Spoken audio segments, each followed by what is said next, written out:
Hello Odooers, welcome back to our channel Devintelle. Today we will see how to send mail when approve your attendance. So let's see about that how to work it. You can see here a module Dev Attendance Approval. First install this module, so click on this activate button. Now our module is installable. First go to settings, go to users, go to anyone and see here these options for display approve and reject. Allow to approve or reject attendance. First allow this. Let's say you. Now go to attendance app. Go to anyone.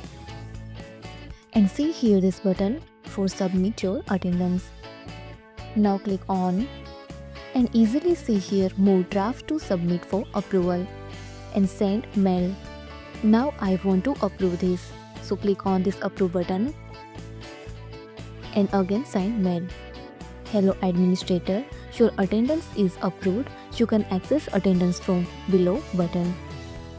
And click on this view attendance, also display this form of attendance. And if you want to reject, so easily click on reject button. If you found this helpful, do it like, share and subscribe.